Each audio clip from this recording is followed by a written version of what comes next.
প্রিয় গ্রাম পুলিশ ভাই বোনেরা, আপনাদের উদ্দেশ্যে আজকে লাইভ আসা। আমি লাইভের শুরুতেই মহান সৃষ্টিকর্তা মহান রাব্বুল আলামিন তার নামটি শ্রদ্ধার সাথে স্মরণ করিয়া লাইভ শুরু করছি। যিনি আমাদেরকে আশরাফুল মাখলুকাত হিসেবে সৃষ্টি করেছেন এবং এই পৃথিবীতে প্রেরণ করেছেন, সেই মহান আল্লাহ রাব্বুল আলামিনের নামটি শ্রদ্ধার সাথে স্মরণপূর্বক লাইভটি শুরু করছি এবং মহান আল্লাহ রাব্বুল আলামিনের দরবারে লক্ষ কোটি শুকরিয়া আদায় করছি। আলহামদুলিল্লাহ, আলহামদুলিল্লাহ, আলহামদুলিল্লাহ। লাইভের শুরুতে আমি মহান আল্লাহ রাব্বুল আলামিনের দরবারে আরও শুকরিয়া আদায় করছি। মহান আল্লাহ রাব্বুল আলামিন আমাকে সৃষ্টির শ্রেষ্ঠ শের আজীব আশরাফুল মাখলুকাত হিসেবেই শুধু সৃষ্টি করেননি, তিনি কিন্তু প্রিয় নবী হযরত মুহাম্মদ সাল্লাল্লাহু আলাইহি ওয়াসাল্লাম তার একজন বান্দা হিসেবে এই পৃথিবীতে আমাকে প্রেরণ করেছেন। সেই জন্য আবারও মহান আল্লাহ রাব্বুল আলামিনের দরবারে লক্ষ কোটি শুকরিয়া আদায় করছি। আলহামদুলিল্লাহ, আলহামদুলিল্লাহ, আলহামদুলিল্লাহ।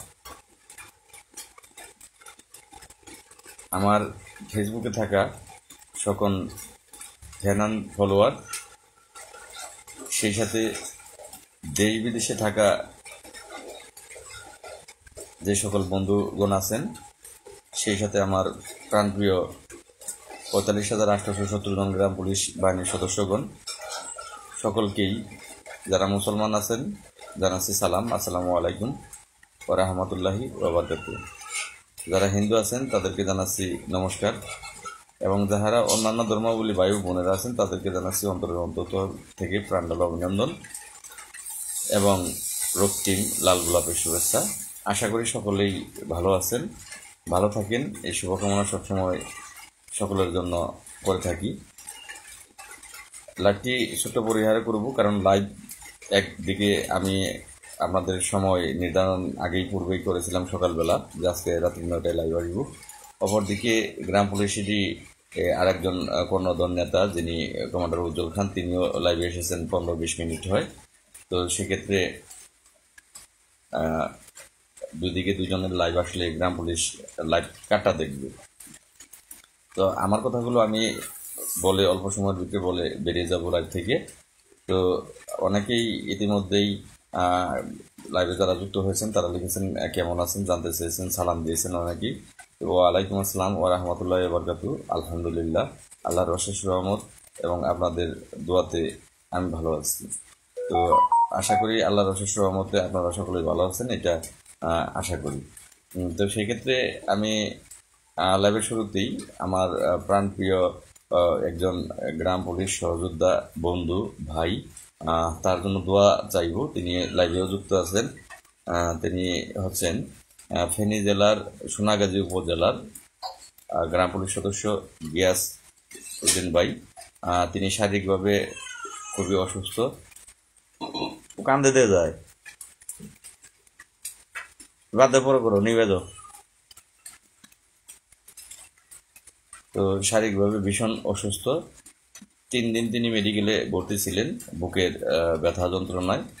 তিনি আজকে রিলিজ হয়ে বাড়ি ফিরে এসেছেন। তো এই প্রিয় ভাইটি তিনি কিন্তু সর্বক্ষণিক গ্রাম পুলিশের ভাগ্য উন্নয়নের জন্য যখনই দৌড়ঝাঁপ পারি তখনই কিন্তু তিনি সহযোগিতার হাত বাড়িয়ে দেয় যতটুকু তার দ্বারা সম্ভব হয়। তার উপজেলার যারা গ্রাম পুলিশ আছে তাদের মাধ্যম দিয়ে তিনি দৌড়ঝাঁপ সবসময় করে থাকেন। তো আমরা এই প্রিয় ভাইটির জন্য আমরা দোয়া করব যে প্রিয় ভাইটি যেন আল্লাহ তাকে যেন সুস্থতা দান করেন, তিনি যেন আমাদের মাঝে দ্রুত সুস্থ হয়ে ফিরে আসে। আমি লাইভের শুরুতেই চট্টগ্রাম জেলা গ্রাম পুলিশ সদস্যদেরকে ধন্যবাদ জানাবো, কারণ চট্টগ্রাম থেকে অনেকেই আমাকে ফোন দেয়, কান্নাকাটি করে, তারা আমার জন্য নামাজ পড়েন, দোয়া করেন। আমি লাইভের শুরুতেই কক্সবাজার জেলার গ্রাম পুলিশ সদস্য যারা আমাকে সহযোগিতার হাত বাড়িয়ে দিয়েছে, আমি তাদের কাছে কৃতজ্ঞ। তাদের সহযোগিতায় আমি অনেকটাই উপকৃত হয়েছি। তো এরকম নেত্রকোনা জেলার কাছেও আমি কৃতজ্ঞ। নেত্রকোনা জেলার গ্রাম পুলিশ সদস্যরা কিন্তু আমাকে সহযোগিতার হাত বাড়িয়ে দিয়েছে। এরকম অনেক জেলাতেই আছে যারা আমাকে সহযোগিতার হাত বাড়িয়ে দিয়েছেন। বগুড়া জেলার গ্রাম পুলিশ সদস্যরা আছে, কুষ্টিয়া জেলার গ্রাম পুলিশ সদস্যরা আছে, অনেক জেলাতেই আছে। তো যারাই আমাকে সহযোগিতার হাতগুলো বাড়িয়ে দিয়েছিলেন আমার একটা দুঃসময়ে, আমি তাদের কাছে কৃতজ্ঞতা প্রকাশ করছি। তো আজকে যে লাইভ, আপনারা জানেন যে আসলে আমি এই আজকে 12-13 দিন মাত্র আজকে আপনাদের মাঝে ফিরে এসেছি। ফিরে এসে আবারও পুনরায় 45,870 জন গ্রাম পুলিশ সদস্যর ভাগ্য পরিবর্তন তথা আমার নিজের ভাগ্য পরিবর্তনের জন্য আমি দৌড়ঝাঁপ করে যাচ্ছি। পাবনা সদর থেকে দেখছেন, অসংখ্য ধন্যবাদ ভাইয়া। কেমন আছেন? আলহামদুলিল্লাহ ভাইয়া। কক্সবাজার থেকেও অসংখ্য ধন্যবাদ, কক্সবাজার যে ভাইগুলো আছেন।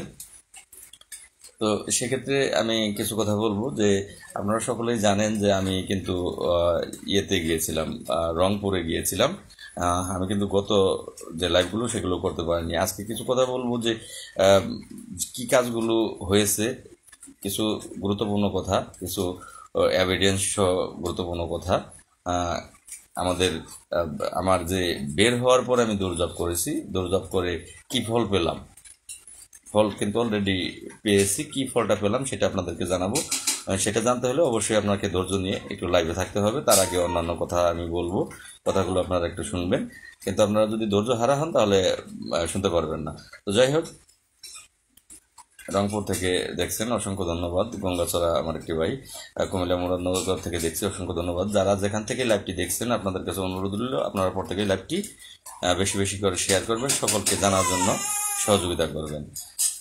মূল কথা কি বড় ভাই, লাইভ থেকে বেরিয়ে যাই। সালাম, আদাব, নমস্কার কোনোটাই দিতে দিবেন না। মূল কথা, আপনি কেন লাইভে আসছেন ভাই? মূল কথা কি? মুসলমান, হিন্দু, বৌদ্ধ, খ্রিস্টান আমরা যে যাই হই, সালাম আদাবের তো একটা বিষয় আছে। তাহলে বলে দিই যে ভাই এইটা 30 সেকেন্ডে লাইভ থেকে বেরিয়ে যায় নাকি? এত ধৈর্য হারা লাইভে কেন আসছেন?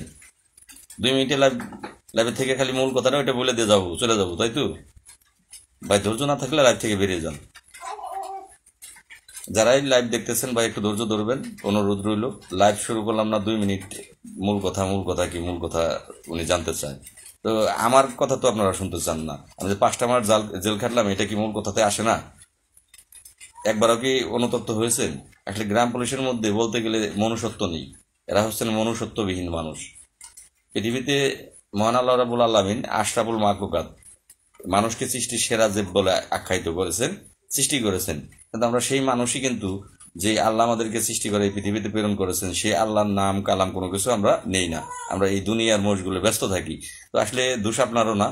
যেখানে যে আল্লাহ আমাদেরকে সৃষ্টি করে এই পৃথিবীতে প্রেরণ করেছেন, সেই আল্লাহকেই আমরা যদি ভুলে যেতে পারি, তাহলে আমরা কেন একজন মানুষকে ভুলে যাব না? মানুষ তো বলারই বাইরে। আসলে একটা কুকুর যে এই বন্য প্রাণী, সেই প্রাণীটা যতটুকু আল্লাহকে ডাকে, আমরা মানুষ ততটুকু ডাকি না। আপনাদের জন্য 5টা মাস জেল খাটলাম, 5 মাস জেল খেটে বাড়ি এসেছি। লাইভে ঢুকেই মূল কথা কন, কথা শুনবেন সেটুকু ধৈর্যও নয়। তো যাই হোক, আপনারা জানেন যে আমি বের হওয়ার পরেও কিন্তু থামিনি। আসলে মনের ভিতরে যেই জিদ কাজ করে, যে নিজের জন্য না হোক, অন্যের জন্যও যদি কিছু করতে পারি, আমি এখানে থাকি না থাকি, আমার চাকরি চলে যাবে থাকবে না, কি হবে সেটা দেখার বিষয় না। কিন্তু যদি, আলহামদুলিল্লাহ ভাই, হরজত ভাই ভালো আছি ভাই। আতিকুর রহমান মানুষ, আতিকুর এইটা কমেন্টটা গেল গা। তো যাই হোক, তো সেক্ষেত্রে নিজের জন্য না হোক, যদি অন্যের জন্য কোনো কিছু করতে পারি, তাহলে মনটাকে সান্ত্বনা দিতে পারবো যে আমি সাকসেস হয়েছি, 45,000 গ্রাম পুলিশ সদস্যর ভাগ্য পরিবর্তন হয়েছে। হ্যাঁ ভাই, আমার ওই যে সাব্বির ভাই লিখেছেন, আসলে ভাই গ্রাম পুলিশের বিবেক অনেক কম। এটা 100% রাইট ভাই। আমরা তো সকলেই মানুষ, কিন্তু গ্রাম পুলিশের মধ্যে যে মানুষগুলো আছে আসলে বিবেকহীন, মনুষ্যত্বহীন, বিবেকহীন। যদি মনুষ্যত্ব থাকতো, আমার দিকে কেউ অন্তত পক্ষে আঙুল তুলতে পারতো না। এরা নিজেদের লাভ ছাড়া কোনো কিছু বুঝে না। এই যে 5টা মাস জেল খাটলাম, কিচ্ছু আমাদের লাভ হয় নাই। মাইনে নিলাম, ধরেন আমাদের কোনো কিছু আপনাদের লাভ হয় নাই, কিন্তু 5টা মাস তো আমি কষ্ট করলাম, আমার পরিবার থেকে বিচ্ছিন্ন রইলাম আপনাদের কাজ করতে গিয়ে। সেই জায়গাটা থেকে তো একজন মানুষ অনুতপ্ত হয় যে লাল ভাই যা করছে এটা অন্য কেউ আমাদের মাঝে করে নাই, তো কিছু না আয়না দিতে পারো। এই বেচারা তো 5টা মাস আমাদের জন্য জেল খাটছে। এই যে এতটুকু সহানুভূতি, অনুতপ্ত হওয়া, এই অনুতপ্তটাও এই গ্রাম পুলিশের মধ্যে নেই। আসলে গ্রাম পুলিশের নিয়োগটা যে আল্লাহ কিভাবে দিছে, যে এইখানে আর অশিক্ষিত মানুষদের দোষ পরে দিই, আগে তো শিক্ষিতদের দিই। অনেক শিক্ষিত গ্রাম পুলিশ সদস্য আছে, যে ব্যক্তি কমেন্টটা করছে, মূল কথা বলেন, মূল কথা বলেন, তার মানে ওনার ওনার দরকার আমাদের লাভের কথা। উনি আমার কথা শুনবে না, আমার কোনো দুঃখ দুর্দশার কথা শুনবে না। উনি মূল কথা, ওনার লাভের কোন কথাটা আছে সেটা ওনাকে জানান, তার জন্য উনি আছে লাইভে। আমার কোনো কথা শোনার জন্য কিন্তু উনি লাইভে আসে না।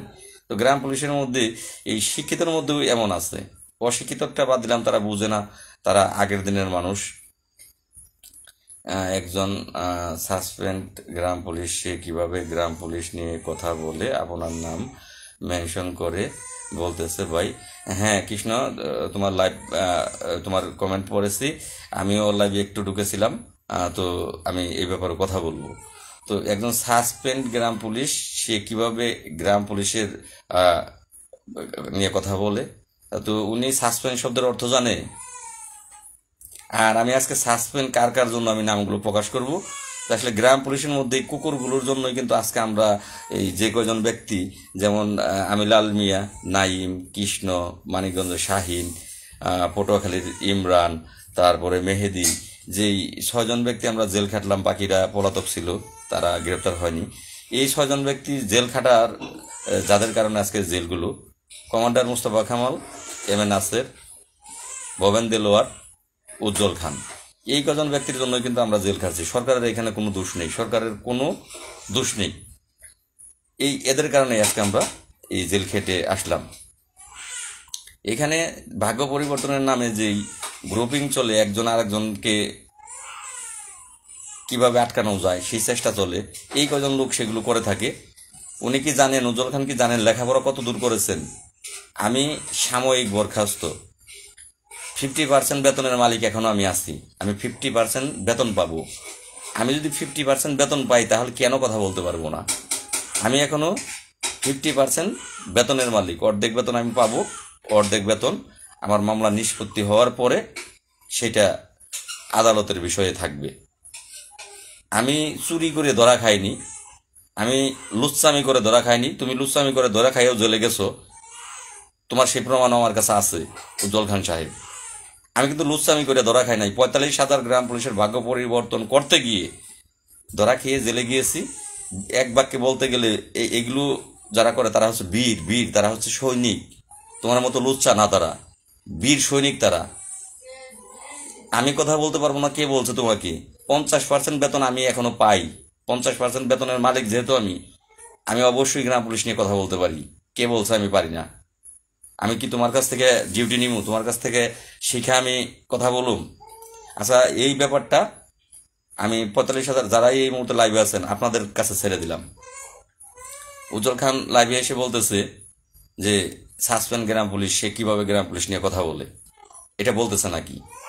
যদি এটা বইলা থাকে, এই ব্যাপারটা আপনাদের উপর ছেড়ে দিলাম। আমি সাসপেন্ড হওয়ার পরেও এই কথাটাতে পরে আসতাম, আমি নগদ চলে আসতেছি।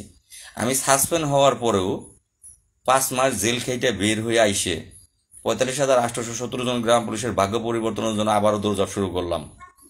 আমি স্থানীয় সরকার বিভাগের যেই ভাগ্য পরিবর্তনের জন্য সংস্কার কমিশন গঠন করা হয়েছে, সেই সংস্কার কমিশনের চেয়ারম্যান মহোদয় জনাব তোফাইল আহমেদ স্যারের কাছে সাক্ষাৎ করলাম। আমি স্যারের কাছে গিয়ে আমাদের মামলার রায়ের কপি, মহামান্য হাইকোর্টের, সেটাও মাঝখানে বলি যে তুমি উজ্জ্বল তো মামলা করো, সেই মামলার বাদীটাকে একটু ওই গ্রাম পুলিশের একটু দেখাও দেখি, কাগজ প্রমাণে দেখাও দেখি যে সেই মামলার বাদীটাকে, রায়ের কপিতে দেখাও দেখি যে কোথায় তোমার নাম লেখা আছে, রায়ের কপিতে কাগজপত্রে দেখাও দেখি যে কোন জায়গায় তোমার নামটা লেখা আছে, তুমি উজ্জ্বল খান। আমি লাল মিয়া গ্রাম পুলিশের কোনো কল্যাণ আনতে পারিনি, তুমি উজ্জ্বল কি কল্যাণ গ্রাম পুলিশের এনেছো? তোমার দ্বারা কয় টাকা গ্রাম পুলিশের বেতন বেড়েছে সেটার প্রমাণটা তুমি একটু দাও, তুমি একটু দাখিল করো। ওই যে গ্রামের বাসায় আছে এই জাজর, চিনেন তো আপনারা, মুড়ি বাজলে মুড়ি সাকে গ্রামে, তো এটা চিনেন ভালো। বা চালনি, চালন বলে, চালনি বলে। এই ঝাঁঝুর সুইকে বলে যে তোর তোর পাশাইলো সেদ, তোর পাশায় ছিদ্রি। সুইয়ের পাশার ভিতরে মাত্র একটা ছিদ্রি, আর জাজরের পাশায় হাজার হাজার ছিদ্রি। এই জাজর সুইয়েরে বলে তোর পাশায় সেদ। আমার পাশে তো একটা সেট, তোর পাশে তো হাজার হাজার সেট। তুই আমাকে কিভাবে বলিস গ্রাম পুলিশের কোন কল্যাণে তুই আসছস? বলতে কবে তুই 1 টাকার বেতন বাড়াইছস? যে মামলাটা নিয়ে তুই নাচস সেই মামলাটার বাদী লাল মিয়া অ্যান্ড আদার্স বিয়ার্স বাংলাদেশ, আমি বনাম রাষ্ট্রপক্ষ। তুই সেখানে কিচ্ছু না, কিন্তু তুই নাচস। তো যাই হোক, তোরে বলার ভাষা আমার নাই ভাই। যার জ্ঞান যতটুকু, লাইভে থাকবেন একটু। আসলে এই মটকাটা একটু গরম করে দিছে, মটকাটা একটু গরম অলরেডি করে দিছে। আগে ওরা একটু ঝাইরা লই, ওরা যারা কোনো ইচ্ছা আমার ছিল না, ওরা একটু আমি ঝাইরা লই, তারপর আমি ডকুমেন্ট সহ প্রমাণ সহ কিন্তু কি কাজ হইলো আপনাদের জন্য সেগুলো আমি বলবো। গতকালকে একটা পোস্ট করছে, আমি দেখেছি না, আজকে সকালে পোস্টটা করছে উজ্জ্বল খান সাহেব। এই আগে জানতাম ভালোবাসা গাছে ধরে না, এখন দেখি ভালোবাসা গাছে ধরে। লাস্টে লেখছে বুঝলে বুঝপাতা, না বুঝলে তেজপাতা। মানে উনি বুঝাইতে চাইছে আমারে যে আমি এই কয়দিন যাবৎ পোস্ট করেছি যে আমি গ্রাম পুলিশের ভালোবাসায় শিখত, তে উনি আমাকে বুঝাইছে। তো যাই হোক, আমার একটি ভাই লিখছেন উজ্জ্বলকে দিয়ে কিছুই ভালো হবে না। ধন্যবাদ ভাই, এগুলো যদি আপনারা বুঝে থাকেন তাহলে তো আর কিছু বলার নাই। আমি একটু কথা বলবো এই কুকুরটাকে নিয়ে। মানুষ বেশি কুকুর, ও এই পোস্টটা করছে। আচ্ছা, কেমন জ্ঞানী বলেন? ভালোবাসা গাছে ধরে না। আরে বেটা, ছোটবেলা থেকেই তো দেখে আইসি, যখন 8, 9-এ পড়ি প্রত্যেক ব্যক্তি দেখছেন ভালোবাসা তো গাছেই ধরে। ভালোবাসা কি অন্য কোথাও ধরে? ভালোবাসার নিদর্শনই হচ্ছে ফুল। কেউ কাউকে ভালোবাসলে একটা ফুল গিফট করে, একটা গোলাপ। যারা 8, 9-এ পড়েছেন দেখছেন যে কোনো মেয়ের সাথে যদি প্রেম করেন, যে প্রথম প্রেমে পড়ছেন, কি করে? একটা গোলাপ ফুল নিয়ে মেয়েটাকে দেয়। কোনো দপ্তরে যদি নতুন স্যার আসে, OC sir, DC sir, UNO sir, আমরা কি করে থাকি? স্যারকে নিয়ে ফুল দিই, ফুলের শুভেচ্ছা জানাই। ভালোবাসাটাই তো গাছের মধ্যে। পৃথিবীর যত সৌন্দর্য সেটা হচ্ছে প্রাকৃতিক সৌন্দর্যের মধ্যেই আল্লাহ পাক দিয়েছে। সেই সৌন্দর্যটা দিয়েই আমরা ভালোবাসার, প্রত্যেকটা ভালোবাসার শুরুটা, সূচনাটাই আমরা এই গাছের অংশকে নিয়েই আমরা সেটা শুরু করি। তো সেক্ষেত্রে ভালোবাসা তো গাছেই ধরে। এগুলো তো আবার জ্ঞান লাগবে, তোর মতো জ্ঞানী এগুলো বিশ্লেষণ করতে পারবে না। আরেকটি কথা লিখেছে, আমার কথা না হয় বাতি দিলাম, আমার দিকে ইশারা ইঙ্গিত দিয়ে কি বলেছে সেটা তার ব্যাপার। তোর আল্লাহ অতটুকু জ্ঞানই দেয়নি। তোর তো চৌকিদারের যোগ্যতাও নাই। চৌকিদারের যোগ্যতা যদি তোর থাকতো, তুই এইসব ভাষাগুলো লিখতে পারতি না। ভালোবাসা গাছে ধরো না। আর একটা গাছ ছাড়া তো কোনো কিছুই হয় না। আজকে নিঃশ্বাস নিতেছি, সেইটা নিঃশ্বাস নিয়ে আমরা বেঁচে আছি, সেটাও গাছের থেকেই। গাছ না থাকলে মানুষই বাঁচবে না। বুঝলে বুঝপাতা, না বুঝলে তেজপাতা। বুঝপাতা পৃথিবীর বুকে কোনো কেউ দেখেছেন? যেটা কাল্পনিক একটা কথা। বুঝপাতা, বুঝলে বুঝপাতা মানে বুঝপাতা দামি জিনিস, না বুঝলে তেজপাতা মানে তেজপাতার কোনো দাম নাই।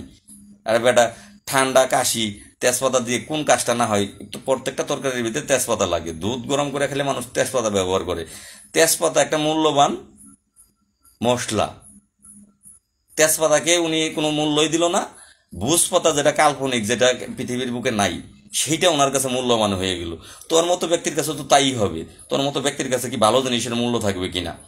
যাই হোক, স্থানীয় সরকার সংস্কার কমিশনের যে ব্যাপারটা গিয়েছিলাম সেটা বলি, যে আমি সাসপেন্ডেড গ্রাম পুলিশ সদস্য। ধৈর্য নিয়ে একটু লাইভ শুনবেন শেষ পর্যন্ত, এবং প্রত্যেকেই শেয়ার করবেন। আমি একজন সাসপেন্ড গ্রাম পুলিশ সদস্য, আবার সদ্য জেলখানার থেকে আসলাম। পকেটে টাকা নাই, পয়সা নাই, জামিন টামিন হয়ে আসলাম টাকা দিয়ে। আমি যদি বাইরে এসে নিয়ে মনে করতে পারলাম যে এই যে সংস্কার কমিশনের চেয়ারম্যান মহোদয় যেটা মাননীয় সরকার প্রধান গঠন করেছেন, ওয়ালাইকুম আসসালাম, আপনারা কেউ বিরক্ত হবেন না, আপনাদের কমেন্টগুলো আমি একটু পরে পড়বো, আমি কিছু কথা বলি। তা আমি সেইখানে দৌড়িয়ে গেলাম, যে আমার মনে হলো যে 45,870 জন গ্রাম পুলিশের ভাগ্য পরিবর্তন করতে হইলে আমি লাল মিয়া দ্বারা সম্ভব না। আমি ফেসবুকে কথা বলতে পারবো, ডায়লগ দিতে পারবো, বকর বকর করতে পারবো, কিন্তু এগুলো যাদের কাছে গেলে সম্ভব তাদের কাছে যেতে হবে। ফেসবুকে এসে তো এগুলো আপনাদেরকে শুধু জানানো, কিন্তু আমি লাল মিয়া একটা চ্যাটের ভালো না এখানে। আমি লাল মিয়া কি? আমি লাল মিয়া আপনার মতো একজন গ্রাম পুলিশ সদস্য। তো সেক্ষেত্রে সেই ব্যক্তির কাছে যেতে হবে যার দ্বারা আমাদের ভাগ্যের পরিবর্তন হবে। এখন বাঘের পরিবর্তন করতে হলে যেতে হবে কোথায়? মাননীয় প্রধান উপদেষ্টার কাছে যেতে হবে। আমাদের স্থানীয় সরকারের যিনি উপদেষ্টা হয়েছেন সেই মাননীয় উপদেষ্টার কাছে যেতে হবে। এই যে স্থানীয় সরকার সংস্কার কমিশনের চেয়ারম্যান মহোদয়, তার কাছে যেতে হবে। সচিব মহোদয়, সচিবালয়ে যারা আছেন তাদের কাছে যেতে হবে। সেখানে গিয়ে আবেদন করতে হবে আমাদের। সেই আবেদনটা যাতে গ্রহণ হয়, সেটা বহাল হয়, সেই জন্য আমাদের সেখানে তদবির করতে হবে, দৌড়ঝাঁপ করতে হবে। তাদের যে বাসায় আমরা তাদের কাছ থেকে সেটা আমরা পাই, আমাদের সেখানে সেইভাবে দৌড়ঝাঁপ করতে হবে। সেইটা আপনারা করলেন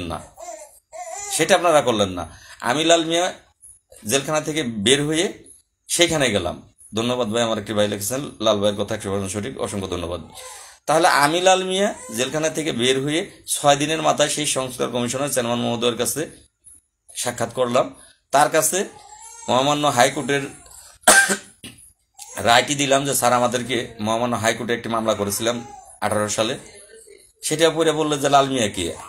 স্যারে পড়ে বললো যে লাল মিয়া কে? স্যার আমি লাল মিয়া। যে লাল মিয়া এন্ড আদার্স বিয়ার্স বাংলাদেশ, আপনি লাল মিয়া? জি স্যার আমি লাল মিয়া। তো হাইকোর্টের রায় তিনি পড়লেন, দেখলেন যে রায় আমাদের হাইকোর্ট দিচ্ছে। 2011 সালের গ্যাজেটের কপি নিয়ে গেছি, সেটা দেখলেন তিনি, স্যার দেখলেন, যেখানে জাতীয়করণের দেয়া আছে আমাদেরকে 2011 সালে। 2008 সালের চিঠি নিয়ে গিয়েছি প্রজ্ঞাপন, সেটা দেখলেন, জাতীয় 4th শ্রেণীর সময় স্কেল। 2009 সালেরটা স্যার দেখলেন, 2010 সালেরটা স্যার দেখলেন। মানে সমস্ত এভিডেন্সগুলো এক বাক্যে বলতে গেলে আমি স্যারকে দেখালাম, স্যার দেখলেন। স্যার সেগুলো দেখে আমাকে বললেন যে লাল মিয়া সাহেব এগুলো এখন নিয়ে আসছেন কেন? স্যার তখনও জানে না যে আমি সেই লাল মিয়া, যে লাল মিয়া আমি জেলে গেছি। স্যার ওই মুহূর্তেও সেটা জানে না। স্যারকে যখন প্রশ্নগুলো লাল মিয়া সাহেব এগুলো এখন নিয়ে আসছেন, এটা তো দাখিল হয়ে গেছে, এটা তো আমি সাবমিট করে দিয়েছি, এটা প্রধান উপদেষ্টার কাছে আমি অলরেডি জমা দিয়ে দিয়েছি।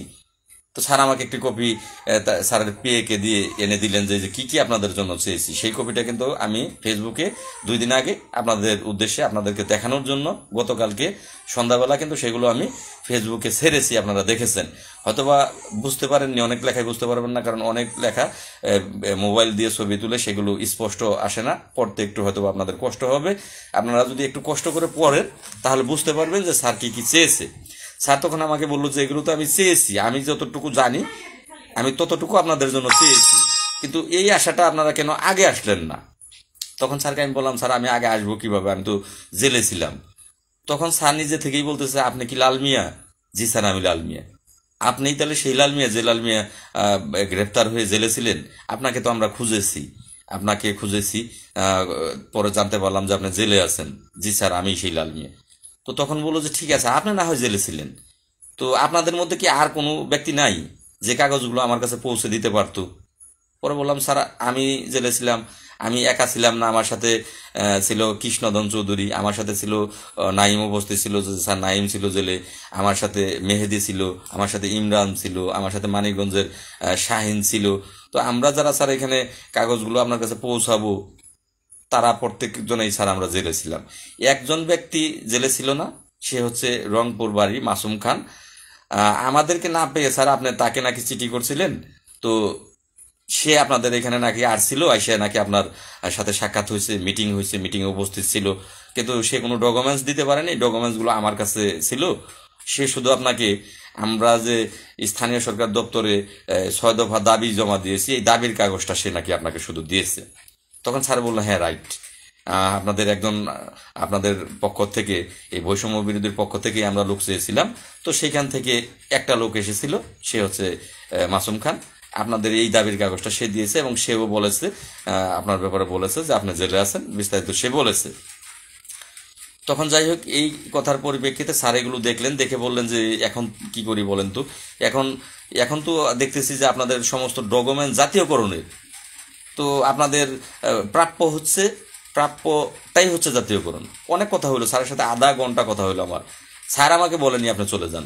অবশেষে স্যারকেই আমি বললাম যে স্যার অনেক সময় আপনি দিলেন, অসংখ্য ধন্যবাদ, কারণ আমার কথা বলা শেষ। গ্রাম পুলিশের কি প্রয়োজন, কি কি আছে মনের কথাগুলো, আবেগগুলো, যে স্যার একজন গ্রাম পুলিশ তার বৃদ্ধ বয়সে চাকরি থেকে অবসরে গিয়ে ভিক্ষা করে, রানিংয়ে থাকা অবস্থায় স্যার 6,500 টাকা বেতন, সংসার চলে না, স্যার রিক্সা চালায়, ভ্যান চালায়, স্যার দিন মজুরের কাজ করে, অথচ স্যার গায়ে গ্রাম পুলিশ লেখা। স্যারের সাথে সব স্যারকে বললাম। স্যার বললো সব কিছুই ঠিক আছে, কিন্তু আমি তো এটা জমা দিয়ে দিছি। বললাম স্যার প্লিজ, 45,870 জন গ্রাম পুলিশ বাহিনীর সদস্যরা, তাদের হয়ে আমি আসছি, আমি কিন্তু স্যার আসি নাই। আপনার সামনে 45,870 জন গ্রাম পুলিশ বসা, তাদের হয়ে আমি আসছি। আপনার মুখের দিকে তাকিয়ে আছে, যেহেতু সংস্কারটা আপনার হাত দিয়ে বর্তমান যিনি মাননীয় প্রধান উপদেষ্টা তিনি চেয়েছেন। তখন স্যার বলল বইটাকে আবারও সম্পূর্ণ বইটাই আনলো। সেইখানে তিনি কেটে কেটে পয়েন্টগুলো স্যার লিখলো। লেখার পরে স্যার আমাকে কথা দিল আমি আমার সর্বোচ্চ চেষ্টা করব আপনাদের জন্য। আমি স্যারকে বললাম স্যার আপনি অত্যন্ত ভালো মনের মানুষ, আসলে আমার চোখ দিয়ে পানি চলে আসবে। 45,870 জন গ্রাম পুলিশ, হ্যালো,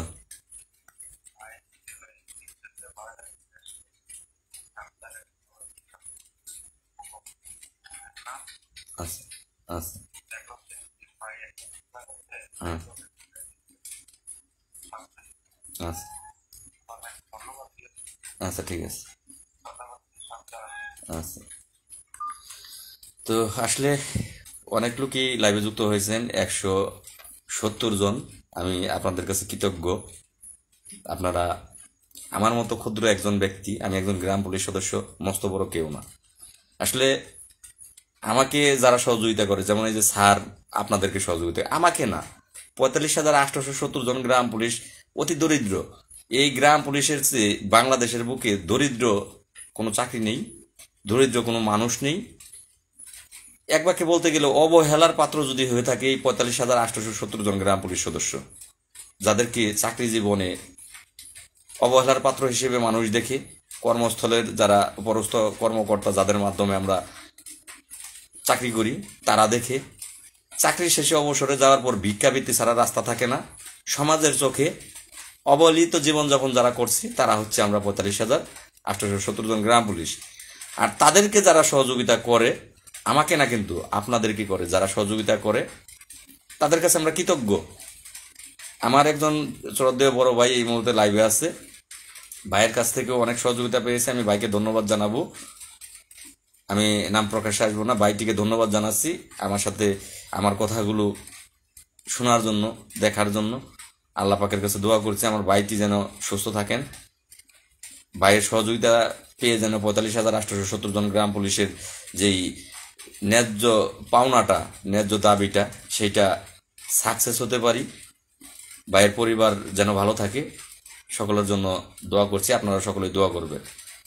তখন স্যার আপনাদের মুখের দিকে তাকিয়ে আমি স্যারকে বললাম স্যার আপনি যদি আপনার নাম্বারটা একটু দিতেন, পার্সোনাল নাম্বারটা একটু দিতেন, তাহলে হয়তো স্যার আমি 45,870 জন গ্রাম পুলিশের সামনে কি করণীয় সেই পরামর্শটা আপনার কাছ থেকে নিতে পারতাম, আপনার কাছে প্রয়োজন হলে আসতে পারতাম, তাহলে 45,870 জন গ্রাম পুলিশ উপকৃত হইতো। স্যার তখন তৎক্ষণাৎ আমাকে নাম্বারটা দিলেন, স্যারের নাম্বারটা দিলেন যে হ্যাঁ লালমিয়া সাহেব আপনি নাম্বারটা নেন, আপনি সরাসরি আমার সাথে যোগাযোগ করবেন, সকল প্রকারের পরামর্শ নেবেন এবং আমি সর্বোচ্চ চেষ্টা আপনাদের জন্য করবো ইনশাল্লাহ। স্যারকে আপনারা টিভি চ্যানেলে দেখেন, মিডিয়াতে স্যারকে আপনারা দেখেন, স্যার কিন্তু বয়োজ্যেষ্ঠ, একেবারেই বৃদ্ধ। স্যারের জন্য সকলেই দোয়া করবেন। স্যার যেমন কথা দিয়েছেন তেমনিই কিন্তু কাজ করেছেন, যেমন কথা দিয়েছেন তেমন কাজ স্যার করেছেন। আমি সেটা বলার জন্য আজকের এই লাইভে আসা। স্যার কিন্তু অলরেডি যেই সংশোধন করা প্রয়োজন দাঁড়িয়ে গেল, কারণ এটা সাবমিট হয়ে গিয়েছিল, তখন এটা সংশোধন করার প্রয়োজন দাঁড়িয়ে গেল যে আমাদের জাতীয়করণের দাবিটা। স্যার চেয়েছিল যে সংস্কার, যে আমরা যেন ভালো বেতন পাই। স্যারের কথা আপনারা কিন্তু দেখেছেন যে এদেরকে হয় রাখেন, না হয় এদেরকে বাদ দেন, এদেরকে রাখলে রাখার মতো রাখেন যাতে এদের সংসার চলে, সেইভাবে রাখেন, না হয় এদের বাদ দেন। তখন এটা স্যার বলেছিলেন। স্যার বর্তমানে এভিডেন্স হাতে পাওয়াতে সরাসরি জাতীয় বেতন স্কেল চেয়েছে, গ্যাজেট মোতাবেক 11 সালের এবং হাইকোর্টের রায় মোতাবেক যেই ডকুমেন্টসগুলো দিয়েছি সেই মোতাবেক সরাসরি জাতীয়করণ চেয়েছে। স্যার বইটিকে বর্তমানে সংশোধনে এনেছে। যেই সংশোধনের কপিগুলো আমরা কিন্তু পেয়ে গিয়েছি, অলরেডি পেয়ে গেছি। মূল কপিগুলো আমরা হয়তোবা স্যারের কাছ থেকে হার্ড কপিগুলো আমরা আশা করতেছি সোমবারে ইনশাল্লাহ পাবো। পেলে আপনাদের উদ্দেশ্যে সেগুলো ফেসবুক মিডিয়াতে প্রকাশে আনবো, আপনারা দেখতে পাবেন। পূর্বেরটা আপনারা দেখেছেন গতকাল যে কী কী চেয়েছে পূর্বে, আর বর্তমানে আমি সাক্ষাতের পর কী কী চেয়েছে সেগুলো আপনারা হয়তোবা আল্লাহ পাক যদি হায়াতে বাঁচিয়ে রাখে আমাদেরকে, আপনারা সোমবার মঙ্গলবার দেখতে পাবেন। আপনাদেরকে দেখানোর চেষ্টা করব। এবার বলেন, স্যারের সাথে দেখা করে লাভ হয়েছে নাকি লস হয়েছে? হবে কি হবে না সেটা পরের বিষয়। হওয়ার কাজটা আমার মতো চকিদারের হাতে না, সেটা এই দেশের বর্তমান যিনি উপদেষ্টা মহোদয় স্যারের হাতে, আমাদের যিনি উপদেষ্টা মহোদয় স্যারের হাতে, আমাদের যারা দায়িত্বে আছে তাদের হাতে, তাদের বিবেচনার কাছে। আমাদের চেষ্টা করার দায়িত্ব, আর কিছু না। আমি আমার চেষ্টায় কোনো ভুল আছে কিনা, ব্যর্থতা আছে কিনা সেটা আপনারা একটু বলবেন। দয়া করে কেউ, আমি লাইভে আছি, ফোন দিবেন না। একজন ব্যক্তি লাইভে ফোন দিয়েছেন, ফোন দেওয়ার কারণে কিন্তু লাইভটি কেটে যাওয়ার উপক্রম হয়েছে। এই মুহূর্তে লাইভে আছেন, লাইভ দেখেই ফোন দিচ্ছেন, পা ধরার অনুরোধ করছি। আপনারা যে নাম্বারটায় ফোন দিচ্ছেন এই নাম্বারটাতে ফোন দেবেন না, কেউ ফোন দেবেন না। ফোন যদি দেওয়ার ইচ্ছা থাকে, কথা বলার ইচ্ছা থাকে, কথা বলবো, সেটা গ্রামীণ নাম্বার 19 ফোন দিবেন। অবশ্যই আপনাদের জন্য আমি কাজ করি, আপনাদের সাথেই কথা বলবো। 19 নাম্বারে আপনারা ফোন দিবেন, কিন্তু এই নাম্বারটাতে দয়া করে এই মুহূর্তে ফোন দেবেন না। তো সেক্ষেত্রে এবার আপনারাই বলেন যে দেখা করে লাভ হয়েছে নাকি লস হয়েছে। দেখা করে আসার পরে স্যারের সাথে ছবি তুলে সেই ছবি ফেসবুকে দেওয়ার পরপরই এই উজ্জ্বল খান সাহেব তিনি কিন্তু লাইভ আসলো, এসে বলল এখন দেখা করে তার সাথে লাভ কি, সব কিছু তো জমাই দিয়েছে। মানে এদের মাথায় কোনো পজিটিভ চিন্তা ধারণা নাই যে একজন ব্যক্তি কাজ করতেছে আমার জন্য, আমাদের জন্য, সকলের জন্য। যাক, লাল মিয়া ওইখানে গিয়েছে, আমি যাইনি, সেইটা বুঝেই সারতে পারিনি বা যেতে পারিনি, যেভাবেই হোক, কিন্তু লাল মিয়া গিয়েছে। লাল মিয়াকে ধন্যবাদ জানাই, লাল মিয়ার উৎসাহ আরও বাড়ুক। লাল মিয়াকে ধন্যবাদ জানাই যে লাল মিয়া গিয়েছে, এটা একটা ভালো কাজ করেছে আমাদের জন্য। এটা সংস্কার যদি হয় তাহলে আমাদের জন্য ভালো হবে, এটা বলার প্রয়োজন নাই। কারণ এটা বলবে সে তো বিরোধিতা, সে কিভাবে বিরোধিতা করবে। সে কিছু কিছু মানুষ আছে নিজে কোনো কাজ করতে পারে না, কিন্তু অন্যের কাজ করা দেখলে, অন্য ভালো কোনো কিছু করলে সে শুধু জ্বলে, তার শুধু জ্বলে। গানের ভাষায় বলতে গেলে যে আমার কিছু হলে তোমার কেন জ্বলে রে বন্ধু, তোমার কেন জ্বলে। গানের ভাষায় বলতে গেলে এইটা, যে আমার কিছু হলে তোমার কেন জ্বলে রে বন্ধু, তোমার কেন জ্বলে। এখন কাজটা করলাম ভালো, সে বলতে পারতো যে লাল মিয়াকে অসংখ্য ধন্যবাদ, লাল মিয়া যে কাজটি আমাদের করা উচিত ছিল সেটা হয়তো আমরা যে কোনো কারণবশত পারিনি করতে, লাল মিয়া করেছে, তার জন্য ধন্যবাদ। ধন্যবাদটুকু দিতে তো আর টাকা লাগে না, কিন্তু ধন্যবাদ দিব। তারা তো আমাকে আমার ভালো কাজে সাধুবাদ জানাবে না, তাদের জ্বলে, তারা নিজেরা পারবে না, তারা সেটা নিয়ে সমালোচনা করবে। তাহলে এখন তো সেটা লাভ হইলো, লস হইলো না, লাভ হইলো। আমি সেখানে গেছি, আপনারা পূর্ণাঙ্গ বইটি দেখতে পারবেন। একটি বইয়ের প্রথম পেজটা দিয়ে কিন্তু আজকে পোস্ট করেছি, এগুলোও কিন্তু ছাড় দিয়েছে, ছাড়ের মাধ্যমেই কিন্তু পেয়েছি। হ্যালো, হুম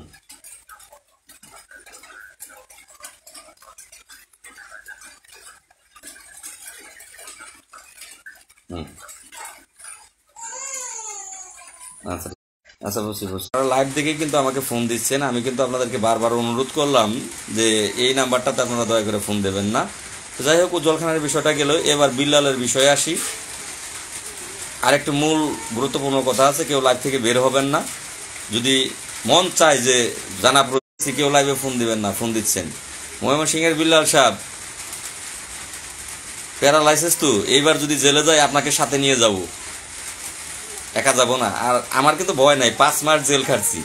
জেল খাটার যে ব্যাঙের কিন্তু কোনো সর্দি থাকে না, ব্যাঙের কোনো সর্দি থাকে না। ব্যাঙ কিন্তু ঠান্ডার ভিতরেই থাকতে অভ্যস্ত, 5 মাস জেল খাটছি, জেলের যেই কষ্ট সেইটা গায়ে সহ্য হয়ে গেছে।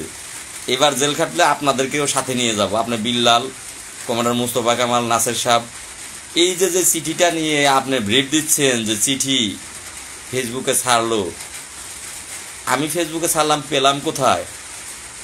সেইটা কমান্ডার মুস্তফা কামাল, যশোরের রেজাউল, গোলাপ বাবু, নওগাঁর।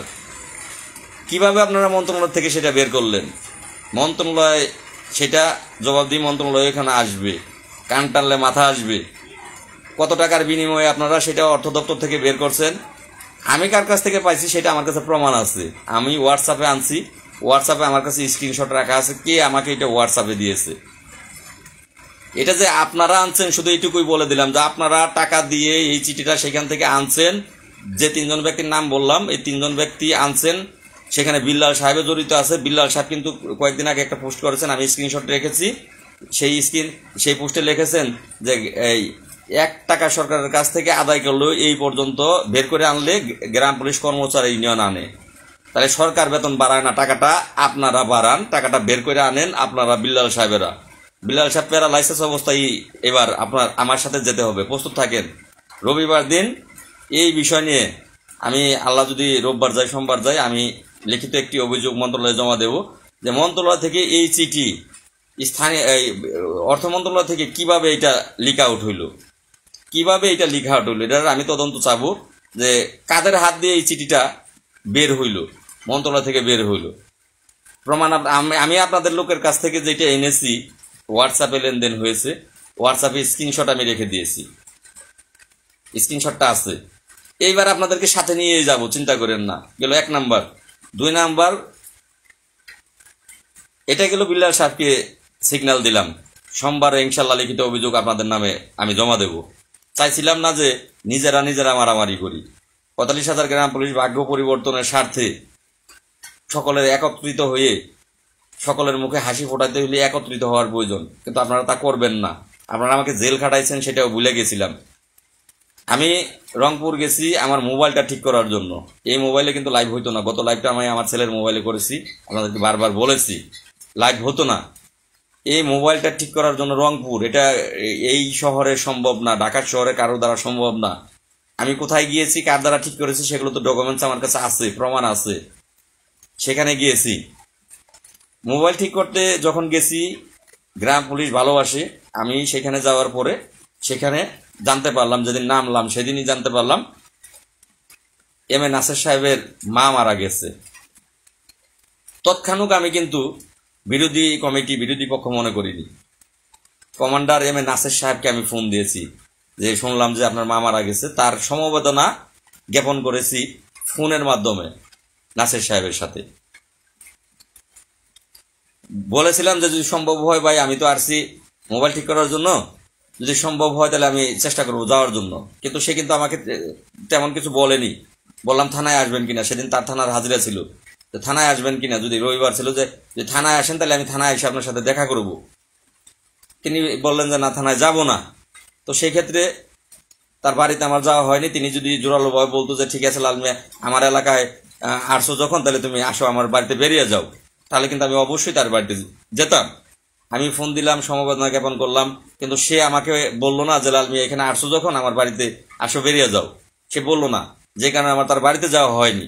তো যাই হোক, আমি এখনো লাইভের মাধ্যমে আপনার মার মাগফিরাত কামনা করছি, আত্মার আল্লাহ যেন তাকে বেহেশত নসিব করেন। 45,870 জন গ্রাম পুলিশের পক্ষ থেকে আমি সমবেদনা জ্ঞাপন করছি, তার আত্মার মাগফিরাত কামনা করছি, আল্লাহ যেন তাকে বেহেশত নসিব করেন। সেই সাথে আপনার তীব্র নিন্দা এবং প্রতিবাদ জানাচ্ছি। আমি আপনার সাথে কথা বললাম, আপনি কি করলেন, লাইভে এসে বললেন যে আপনার নাকি রংপুর জেলাতে আমি টাকা তুলতে গেছি, চিঠি নিয়ে টাকা তুলতে গেছি। আপনাকে অবশ্যই প্রমাণ দিতে হবে। জেল খাটছি মনের ভিতরে, কিন্তু আর ভয় নাই, ভয় কেটে গেছে ভাই। জেলে আবার যাবো, কিচ্ছু আসে যায় না। গতবার তো তাও চিন্তা ছিল কি মনে জানেন, আমার স্ত্রী ছিল প্রেগনেন্ট, বাচ্চার কান্না কিন্তু শুনলেন আপনারা। স্ত্রী ছিল প্রেগনেন্ট 4 মাসের, যে বাইরে কত তাড়াতাড়ি আসা যায়, এই একটা চিন্তা মাথায় করে খাচ্ছিল যে স্ত্রী প্রেগনেন্ট, বাচ্চা হবে, একটা ভয় মনের ভিতরে কাজ করতো। এখন কিন্তু সেই ভয় নাই, বাচ্চা হয়ে গেছে, আল্লাহর রহমতে আল্লাহ মানুষ করবে। আল্লাহ মানুষ করবে। এখন ভিতরে গেলে বাড়িকে বলবো না যে আমাকে বের করাও, টাকা খরচ করো, দৌড় পারো, এটা বলার আমার প্রয়োজন হবে না। ভিতরে খাবো দাবো ঘুমাবো। কিন্তু কুকুরকে কিন্তু মুগুর মারতে দ্বিধাবোধ করবো না 1 মিনিটও। আপনাকে অবশ্যই ঢাকা আসবেন, ঢাকা আসলে আমার সাথে দেখা হবে। ঢাকা যেদিনই আসেন আমি ঢাকা যাব, আপনার সাথে আমার সাথে মুখোমুখি হবে।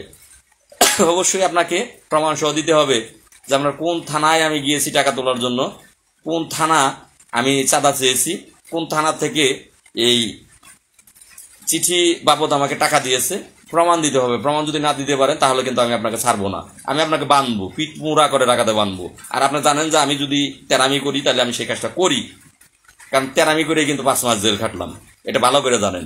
ঢাকা মুস্তফা কামালকে আবারও বানবো, একবার বানছিলাম, এবার আমি নিজে বানবো। মুস্তফা কামাল নাসের প্রস্তুত থাকেন দ্বিতীয়বারের জন্য। প্রমাণ যদি না দিতে পারেন তাহলে আমি ছাড়বো না, যা হবার হবে। এখানে প্রমাণ দেবেন যে আমি কোন থানায় গেছি, কোন থানা থেকে চাঁদা নিয়েছি চিঠির কথা বলে, এটা প্রমাণ সহ ঢাকা আইসেন। প্রমাণ ছাড়া কিন্তু ঢাকা আইসেন না, প্রমাণ দিতে হবে আপনাকে। আমি সেখানে গিয়েছি মোবাইল ঠিক করতে, পোস্ট ফেসবুকে দিলে গ্রাম পুলিশ আমার সাথে যারা সংযুক্ত আছে তারা কিন্তু সাধারণত দেখে, ইনভাইট জানায় যে ভাই আমার থানাতে আসেন, এখানে আসছেন, ভাই আমার থানায় আসেন, ফোন করে। ইনভাইটও না, এই শুধু কমেন্টে না, সরাসরি ফোন করতেছে যে ভাই আমার থানাটা বেরিয়ে যান। তা আমি সেইখানে গেছি, সেই সুবাদে তার সাথে কথা বলে থানায় গিয়েছি। গ্রাম পুলিশ যারা আছে তাদের সাথে কথা হয়েছে, তারা দেখার জন্য আমাকে পাগল হয়েছে যে ভাই দীর্ঘদিন দেখি নাই। কথা হয়েছে, দেখা হয়েছে, কুশল বিনিময় হয়েছে। সেটা এই মোবাইল ঠিক করার কেন্দ্র করে আমি কিন্তু বেড়াইতে গেলাম, সেই দেখলেন যে আমি ফেসবুকে কিন্তু সেগুলো দিয়েছি। কোথায় কোথায় আমি দিনাজপুরের যেই দর্শনীয় স্থানগুলো আছে সেগুলো আমি দেখেছি। তো এই আরসি যখন বেড়াইতে একটু দেখেও যায়, কাজে আরসি মোবাইল ঠিক হয়েছে আল্লাহর রহমতে, আপনারা যে কারণে আমি সরাসরি লাইভ করতে পারছি। তো মোবাইলও ঠিক করলাম, আপনাদের সাথে দেখাও হইল। টাকা তোলার জন্য গেছি, বিদ্যুৎ চলে গেল। যাই হোক, কপাল ভালো, লাইট একটু আছে, একটু আলোতে করতে পারবো, তো বেশি সময় আর লাইভ করবো না। হ্যাঁ ভাই, আমার কাজ আমি চালাবো, দোয়া রাখবেন।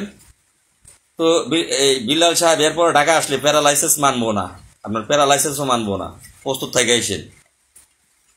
একাই 100, কারো লাগে না। আমার কিন্তু 50 জন লাগবে না। সত্যের জন্য আমি মৃত্যুবরণ করতে পারি, হাসি মুখে গলায় ফাঁসি তুলে নিতে পারি।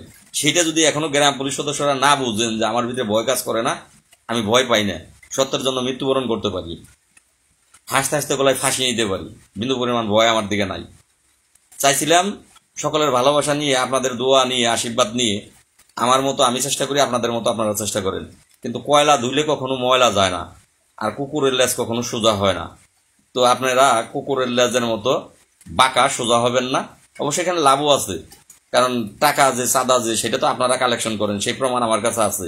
আমার প্রমাণ নিয়ে আমি ঢাকা যাব, আপনার প্রমাণটা আপনারা নিয়ে ঢাকা আইসেন। সামনাসামনি দেখা হইলে দুজনের প্রমাণই সাথে সাথে করতে হবে। তো যাই হোক, এবার এইসব লাইন গেল, এইসব লাইনের কথা। 1000 টাকার চিঠির কথা তো বলছি, যে টাকার চিঠিটা আমি ফেসবুকে দিছি না আপনারা দিছেন। টাকার চিঠিটা 1000 টাকা বর্ধিত বেতনের চিঠিটা বের করলো কে, কোথা থেকে আসলো, এগুলো প্রমাণ করলেই সব বেরিয়ে যাবে। ওই কেসু খুঁজতে গেলেই সব বেরিয়ে যাবে। তো যাই হোক, আমার চেষ্টাটা আমি অব্যাহত রেখেছি। ভালো থাকবেন সকলেই, আমার জন্য দোয়া করবেন। আর শেষ প্রান্তে বলে যাচ্ছি, আমার জন্য দোয়া করবেন। আমাকে যারা সহযোগিতা করে, যেমন এখন সংস্কার কমিশনের যিনি চেয়ারম্যান মহোদয় হয়েছেন স্যারের জন্য দোয়া করবেন। স্যারের সাথে সামনের সপ্তাহেই দেখা হবে আশা করি, আল্লাহ যদি হাতে বাঁচে রাখে। যারাই আমাকে সহযোগিতা করে, লাইটের পাওয়ার কমে যাচ্ছে, তো তাদের জন্য আপনারা দোয়া করবেন। আগামী সপ্তাহে আপনাদেরকে ভালো কোনো খবর দেব, এটা আশা করতেছি। আর টাকার বিষয়টা আপনি প্রমাণ দিবেন কি? আমি তো সরাসরি লাইভেই বলি যে আমাকে সহযোগিতার হাত আপনারা বাড়িয়ে দেন। এই যে হাজিরা, আমার 17-18 তারিখ থেকে হাজিরা শুরু হবে, 4টা জেলা দৌড়াতে হবে।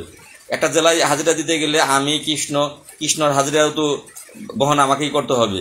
আমি কৃষ্ণ সহ যারা আছি, দৌড়াইতে গেলে গাড়ি ভাড়া দিতে হবে, হাজিরায় উকিলকে টাকা দিতে হবে, টাকা লাগবে আমাদের। আমি সরাসরি তো লাইভেই আপনাদের সহযোগিতা চাই, চাঁদা চাচ্ছি না, সহযোগিতা তো লাইভেই চাই। যে আপনারা সহযোগিতার হাত না বাড়ালে এই মুহূর্তে আমার জন্য আসলেই চলা কষ্ট, এই মামলাগুলো নিষ্পত্তিতে আনা কষ্ট। আপনাদের কল্যাণে যতটুকু দরজা পারবো ততটুকুও করতে পারবো না যদি আপনারা আমাকে সহযোগিতা না করেন।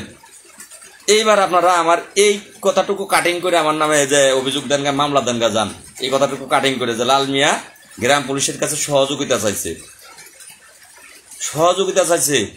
যে সে মামলায় হাজিরা দেবে, টাকা লাগবে, গ্রাম পুলিশের কল্যাণে যতটুকু দূর পারে সেইখানে গাড়ি ভাড়া সহ যে খরচ যায় টাকা লাগবে, লাল মিয়ার সংসার বর্তমানে চালাইতে লাল মিয়ার একটু কষ্ট হচ্ছে, টাকা লাগবে, সহযোগিতা চাইছে। আমার নামে এই কথাগুলো কাটিং করে নিয়ে থানায় মামলা দেনগা, আর যেখানে যেখানে আপনারা জমা দিবেন দেনগা। শেষ প্রান্তেও বলতেছি, যদি মনে করেন যে আপনাদের জন্য বিন্দু পরিমাণের কোনো কাজ করেছি তাহলে অবশ্যই আমাকে আপনারা সহযোগিতার হাত বাড়িয়ে দিবেন, কারণ আমি দৌড় যাবে এই মুহূর্তে পারতে গেলে আপনাদের সহযোগিতা ছাড়া আমি পারতে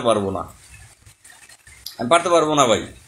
আপনাদের সহযোগিতা চাই আপনাদের কাজের জন্য, আমার মামলাগুলো হাজিরা নিষ্পত্তিতে যাওয়ার জন্য। সব মিলিয়েই আপনারা সহযোগিতার হাতটা বাড়িয়ে দিবেন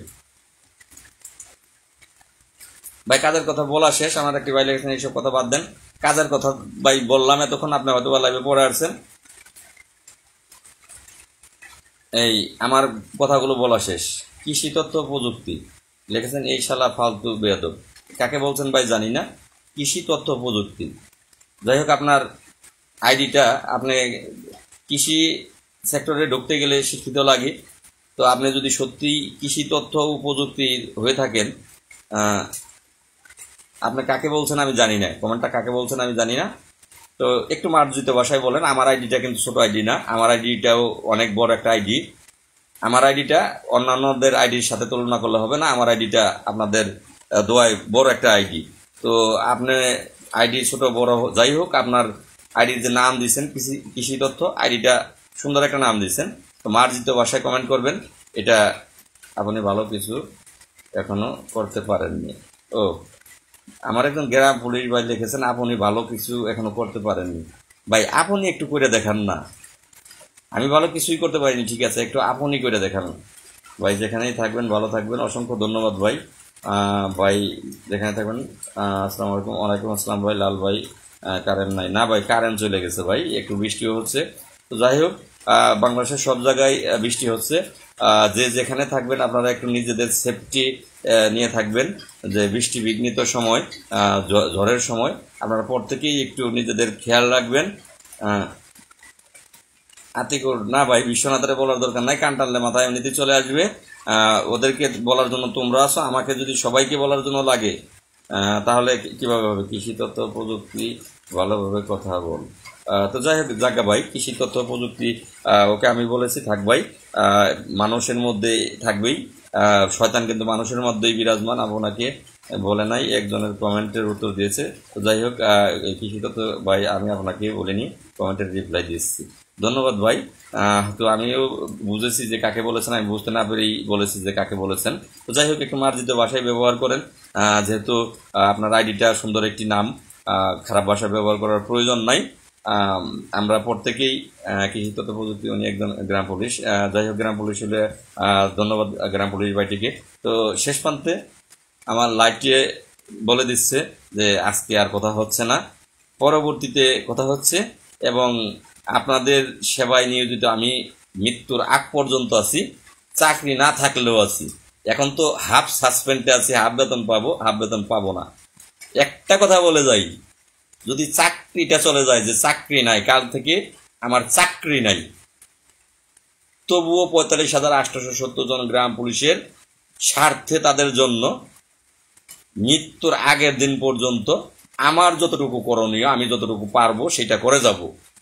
পাশাপাশি জীবন চালানোর জন্য হয়তোবা তখন অন্য কিছু করবো, রিক্সা চালাই, ভ্যান চালাই, সংসার চালানোর জন্য করব। কিন্তু গ্রাম পুলিশের ভাগ্য অনিশ্চয়তার দিকে ছেড়ে দিয়ে এই জায়গা থেকে আমি যাচ্ছি না। আমি আপনাদের মাঝে ছিলাম, আছি, থাকবো। যদি ভালো লাগে আপনারা আমার সাথে থাকবেন, পাশে থাকবেন, সহযোগিতা করবেন। ধন্যবাদ। আসসালামু আলাইকুম ওয়া রাহমাতুল্লাহি ওয়া বারাকাতুহু।